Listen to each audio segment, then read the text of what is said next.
शिव महापुराण की कथा वर्णन करती है, मंगलवार को अगर शिव जी के मंदिर में, शंकर के मंदिर में जाकर एक लोटा पानी चढ़ाया जाता है तो हमारे कार्य में उन्नति होती है। शिव कथा कर मौका मिले तो गीता प्रेस गोरखपुर की मार्कंडे पुराण निकालकर उसमें पढ़ना मिल जाएगा। शिव महापुराण की कथा में आज एक बात अपने भीतर लेकर जाना। स्वयं नर नारायण ने भास्कर देव से कहा, सूर्य नारायण आपने तो केवल एक दुर्दुम्ब को कवच दिया है, पर मेरा महादेव, मेरा शिव अपने नयन के अश्रु से जो रुद्राक्ष उत्पन्न करा है उसने, वो रुद्राक्ष तो संसार के प्रति मनुष्य का कवच है। रुद्राक्ष की महत्वता तुम जितनी जितनी जहां जहां पढ़ोगे हर कथा के अंतर्गत तुम्हें मिलेगी। जिसके हृदय में, जिसके कंठ में, जिसके कंठ के अंदर भुजा पर जिसके रुद्राक्ष होता है उसकी कवच स्वयं शिव बनकर चलते हैं, उसकी रक्षा शंकर करते हैं। एक बात और बहुत अच्छे से सुनिए, शायद आपकी जिंदगी को सवार, शायद आपके जीवन को सवार। मेरी जीजियों, मेरे जीजाओं, मेरी बेटियों, बेटाओं, कभी मौका लगे, शंकर भगवान के शिवलिंग के पास में आप बैठे हैं, कभी मौका लगे और आप पूजन करने के लिए गए, कभी पूजन करने के लिए, और आपको शंकर भगवान के शिवलिंग के पास में या शंकर भगवान के शिवलिंग के ऊपर कनेर का अगर पीला फूल देखा है ना आप लोगों ने, अरे बोलो तो जम के, देखा है? कनेर का यदि पीला फूल शिवलिंग के आसपास में या शंकर भगवान के ऊपर कहीं रखा हुआ भी दिख जाए, विषम परिस्थिति हो, बहुत हिम्मत ना हारते हो, कभी भगवान अकेले में एकांत में आप पहुंचे उनके पूजन के लिए, कनेर का पुष्प वहां रखा, चाहे वो जलाधारी पर रखा हो, चाहे वो शिवलिंग के पास में रखा हो, शिवलिंग पर रखा हो, उस कनेर के पुष्प को अगर आप 5 जगह में स्पर्श कराकर अपने हृदय की बात कहकर वापिस महादेव को समर्पित कर देते हो तो भी मेरा महादेव तुम्हारे दुख का निवारण कर देगा। अब वो 5 स्थान,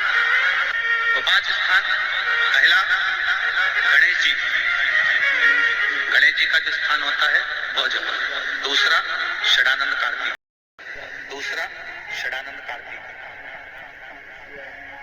तीसरा अशुभ सुंदरी वाला, चौथा जलाधारी जो ऊपर से बूंद बूंद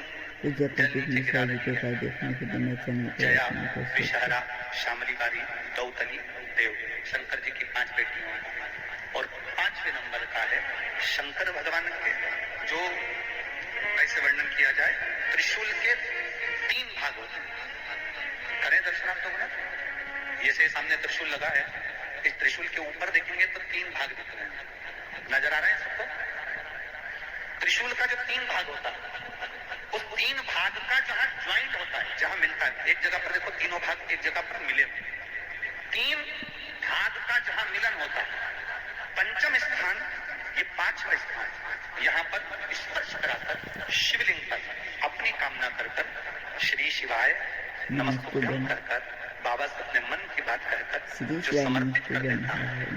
हम 3 महीना भी नहीं कहेंगे, हम तो कहेंगे अगर ज्यादा दुख है 3 दिन इंतजार करना, मेरा बाबा उस दुख को मिटाएगा। 3 महीना बहुत दूर,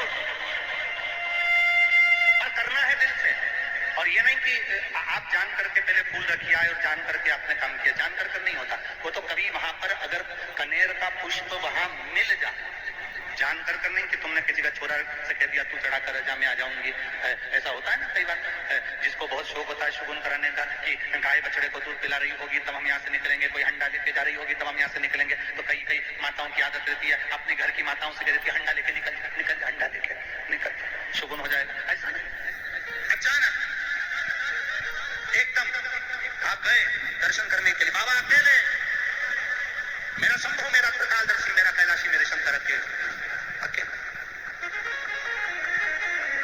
और कनेर का पुष्प कहीं पर भी नहीं।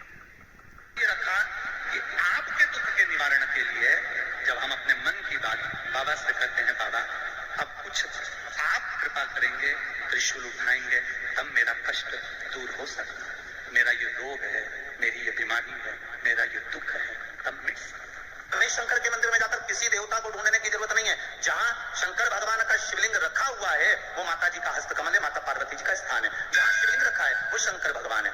जहां जलाधारी है वो जलाधारी के पास में जहां पानी बहता है बीच में अशोक सुंदरी का स्थान है। जहां से पानी बह रहा है उसका राइट भाग वहां गणेश जी का स्थान है, लेफ्ट भाग कार्तिकेय जी का स्थान है। शंकर भगवान के ऊपर जो जल गिर रहा है वो शंकर भगवान की 5 लड़कियां जया, विषहरा, श्यामली बारी, दौतली, देव, ये शंकर जी की 5 बेटियां ऊपर हैं। जहां से पानी बहकर उस निकासी से जहां नाली बनी रहती है, पानी जहां से निकलकर बाहर मंदिर के जा रहा है वो 33 कोटि देवताओं का स्थान है। इसलिए सारे मंदिरों की परिक्रमा हो सकती है पर शंकर जी के मंदिर की परिक्रमा नहीं करते, क्योंकि वो जल जो जा रहा है वो 33 कोटि देवताओं का स्थान है, उसको हम लाभ।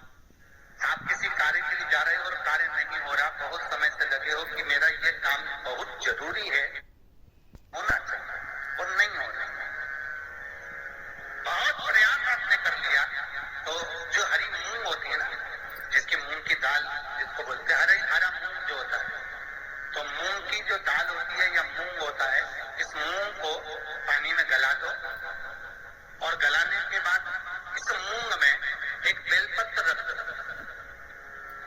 सोमवार के दिन उसमें थोड़ा सा गुड़ डालकर किसी नंदी को, बेल को, किसी नंदीश्वर को उस मूंग को अपनी कामना कर और बेलपत्र और गुड़ के साथ उसको खिला दो। महाराज फिर आप उस कार्य के लिए जाइए, आपका वो कार्य अटकेगा नहीं, सफल होगा ये पक्का।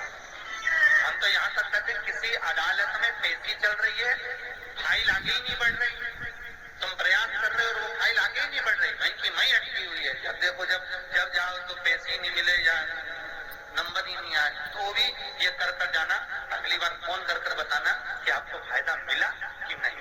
लक्ष्मी नहीं दिखती हो, पैसा घर में नहीं आता हो, बहुत चिंता लगी रहती हो, लक्ष्मी से जुड़ी हुई, व्यापार से जुड़ी हुई, पैसा आई नहीं दिया, बहुत मेहनत कर रहे हो। सोमवार 5 सोमवार बेलपत्री के पेड़ के नीचे एक घी का दिया लगाना चालू कर दीजिए। शाम के साथ थोड़ी सी मिट्टी बेलपत्री के पेड़ के नीचे की उठा कर लिया, घर के अंदर लाकर इतनी सी मिट्टी लाकर पटक दीजिए। 5 निवेदन है आपसे। 3 जगह पर अगर कोई बीमारी ऐसी हो गई कि वो समाप्त नहीं हो रही, बड़ी बड़ी तकलीफ, मतलब एक बार दवाई अगर चालू हो गई तो दवाई बंद ही नहीं हो रही है, तो उसके लिए आपको 3 जगह पर जल चढ़ाना प्रारंभ कर दो। मात्र 1 हफ्ते से ज्यादा चढ़ाना भी नहीं पड़ेगा। एक बात और अच्छे से समझ लीजिए, जो बेहतर जाता है उसको 3 जगह पर जरूर लगाना चाहिए। ध्यान से सुनिएगा। 9 ग्रह जो शरीर पर राहु, केतु, मंगल, बुध, शनि परेशान करते हैं, उसकी समाप्ति के लिए शिव पर चढ़ा हुआ जल नैनों पर, श्री शिवाय नमस्ते, जय हर हर महादेव। मस्तिष्क पर, पूजा कर देखने सभी के उपाय देखने के लिए मेरे चैनल को लाइक करना लगता है उसको कभी 9 ग्रह परेशान नहीं। एक हफ्ते आप टेबलेट लेते हो, गोली लेते हो, 1 हफ्ते चढ़ाना प्रारंभ कर दो। सबसे पहले बेलपत्री के पेड़ के नीचे क्या करना है, जल का पात्र लेना है, उसमें 2 दाने चावल के डालना, 2 दाने अक्षत के डालिए।